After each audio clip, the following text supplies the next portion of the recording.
I think we broke the target. Welcome back, everybody. Today we're going over the rifle that you see right here in front of you, but we're going to kind of walk it through part by part because all of the parts from this rifle are made by White Label. So for quick introduction to them, who White Label is, obviously with the name you would imagine they make parts for a lot of other folks in the AR-15 industry. To the best of my knowledge, they make every single component on this rifle, including bolt carrier group and barrel, which again, that's pretty rare in the industry. And just recently they started selling parts to regular people rather than just folks in the industry. So Leviathan Defense, they made this rifle as a signature rifle for them. And again, it's composed of all White Label parts. So we'll sort of walk you through the rifle as you see it now, and then each part, kind of what that would cost at the end if you want to build it yourself, because I think a lot of people probably will. And with that, we will first do an accuracy test. So we'll head out to the range, see how this guy shoots, and then come back in and walk you through it step by step.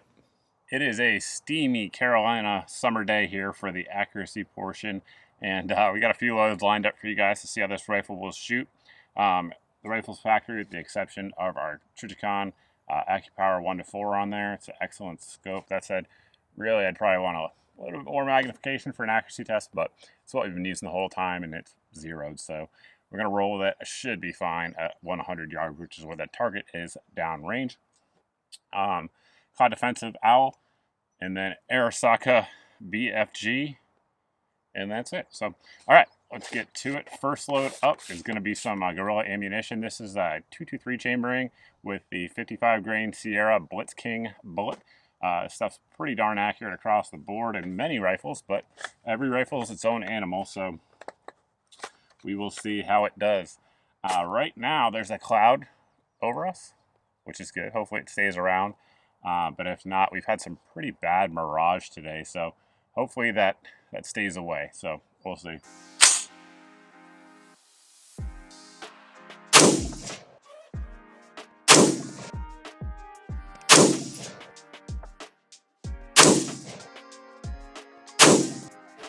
So off camera here, and I can see it with my left eye as I was firing, a turtle has come over the little tobacco row there. Interesting that he wants to come check out the groups apparently. So anyway, up next is going to be some Federal Premium. This stuff tends to be some of the more consistent, accurate ammo across the board, if I said that right. It's a 69 grain Sierra Match King oak tail hollow point load, so we'll see how this rifle here likes.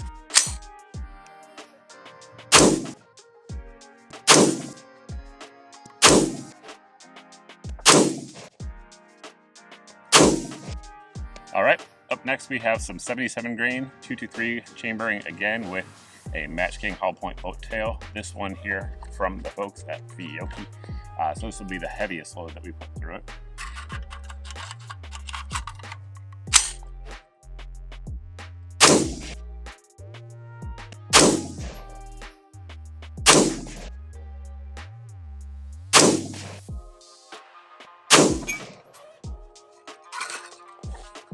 All right, and the last load here is kind of an interesting load. You guys ask me from time to time to test steel case ammo during the accuracy portion, which I think is a little odd, but hey, it's what a lot of folks shoot. It's what I shot years before I had an ammo sponsor, and this was sent by our ammo sponsor, which is LAX Ammo. Thanks to them. This stuff here is from Tool Ammo, steel cased, 62 grain bolt tail hollow point. However, it is not steel jacketed, so this stuff here is range friendly. So if you guys shoot on a range where they won't let you shoot bimetal bullets, this stuff should be good to go. But Not sure how it's going to fare accuracy-wise, but I think it's kind of an interesting load from Tula. So we'll see how it does downrange.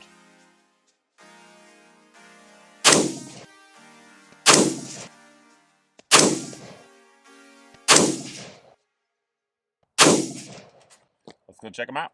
I'd say I'm pretty happy with these groups. First up, we had that Gorilla ammunition with the 55 grain stuff. And center to center, we're right at 1 inch on that one.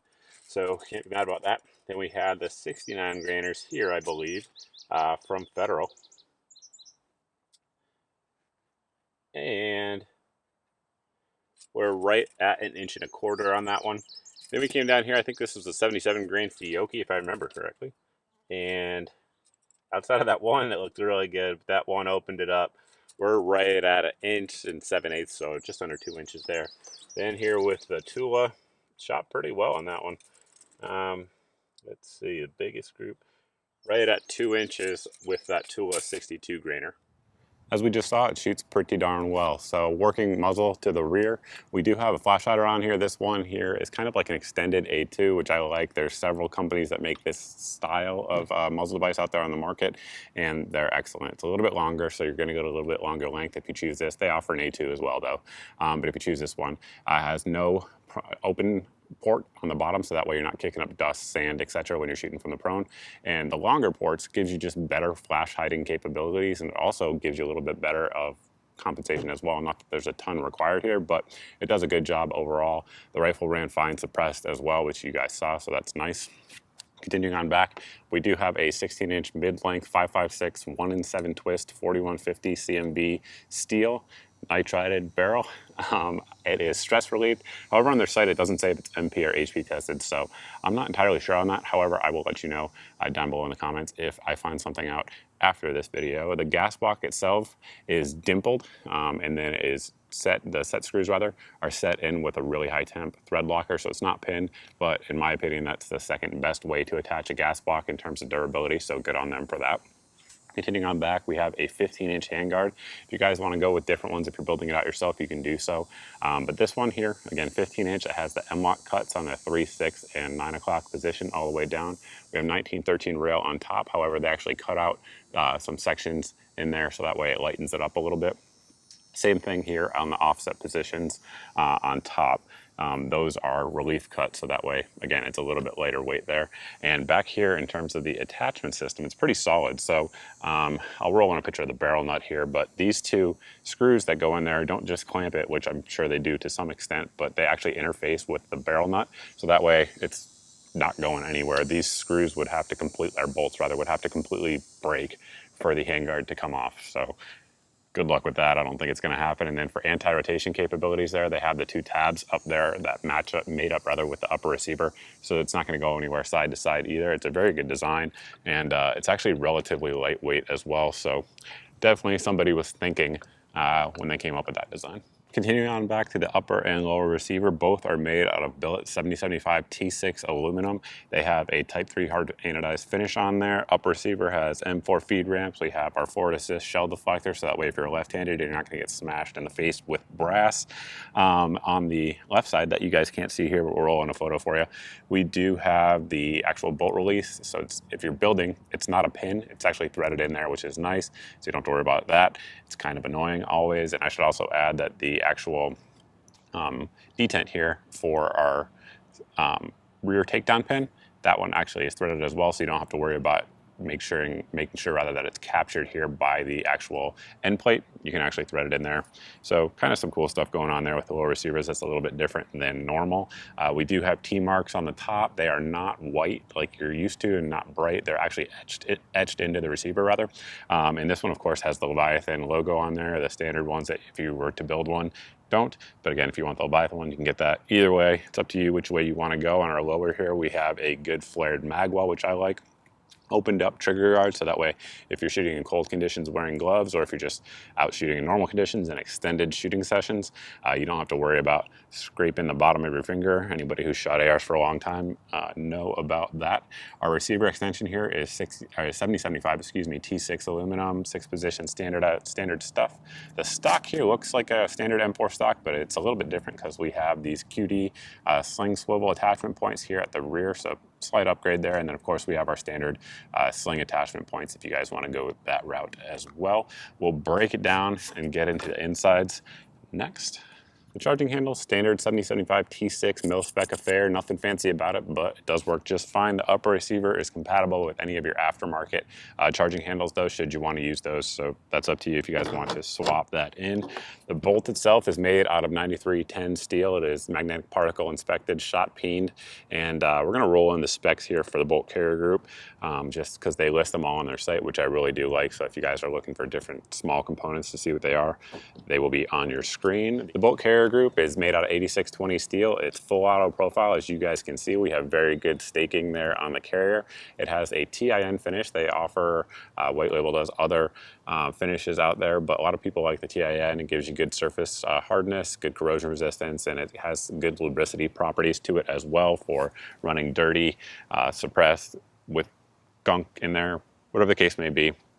A lot of folks do like that feature.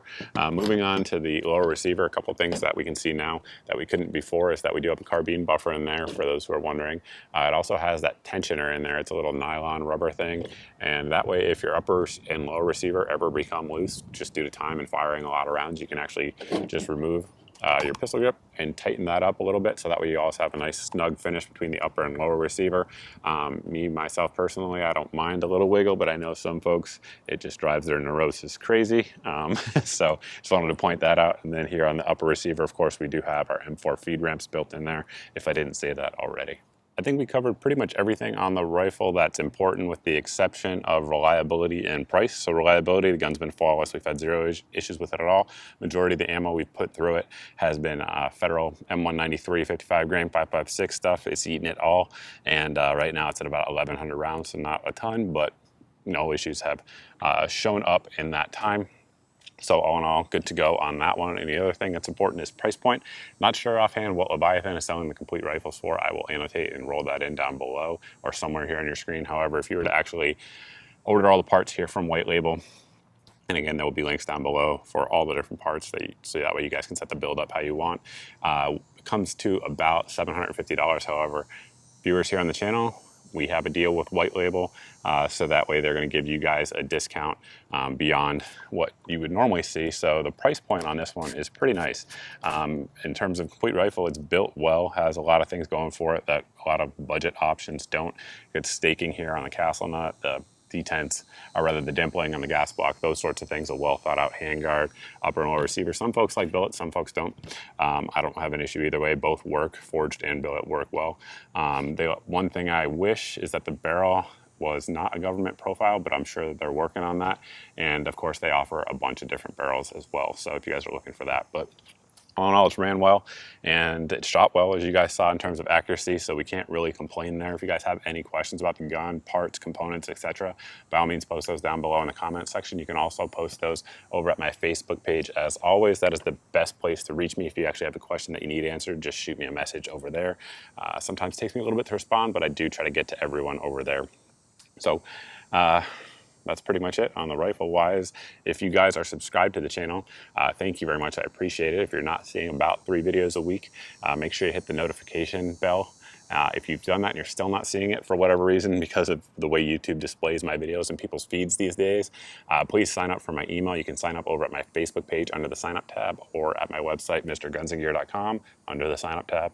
And I send out one email a week with the videos of the week and then some deals and stuff like that. So that way you'll never miss it, and there's no gigantic tech giant between us, and you guys will see the notifications and the deals as they come up once a week. So that's it, guys. Thanks for watching. I truly appreciate it, and I look forward to seeing all of you in the next video.